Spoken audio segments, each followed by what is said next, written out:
Ni kweli meli iliyosajiliwa imesajiliwa Tanzania, lakini ni meli ya nje ya nchi na ilikuwa inafanya kazi huko nje ya nchi. Jina langu ni Athnati Mkiramweni. Mimi ni mwandishi wa gazeti la Uhuru. Katika upande wa sekta hiyo ya usafiri na usafirishaji, kuna taarifa tumeiona ya kukamatwa kwa meli ambayo inadaiwa ina bendera ya Tanzania na inadaiwa imebeba tani takribani 6.6 za dawa za kulevya. Unaweza ukatusaidia kupata ufafanuzi juu ya hilo? Ni kweli tumepokea hii taarifa. Na baada ya kutazama katika takwimu zetu tumebaini kwamba ni meli ambayo imesajiliwa kule Zanzibar, na wenzetu wamesajili meli kupitia wakala. Wakala naitwa Konarina. Ni utaratibu ambao sisi kama nchi kupitia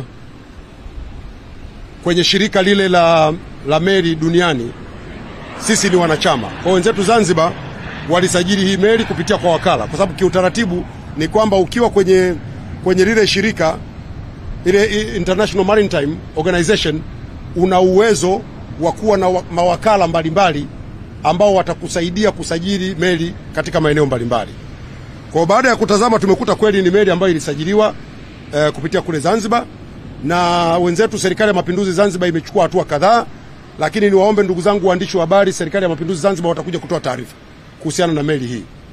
Lakini kwa haraka, ili watu wasiendelee kupata upotoshaji, ziko hatua ambazo zimechukuliwa mara moja, kwa sababu meli hizi zikiwa zinasajiliwa kwenye nchi yako sio kwamba inatoka hapa.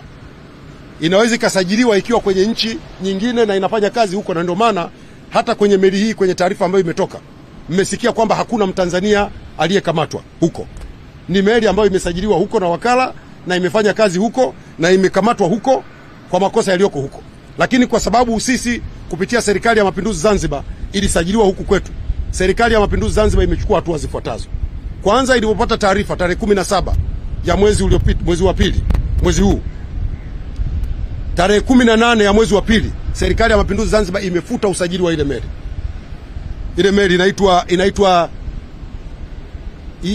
nadhani FMS Eagles. FMS Eagles.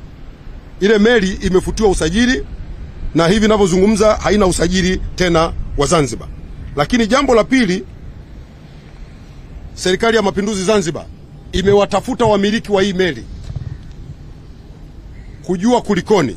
Sasa kama unavyojua watu yamewakuta mambo, ushirikiano haujawa mzuri sana, nafikiri mnanielewa, na ndio maana imetoa hiyo hatua ya kwanza ya kufuta usajili wake.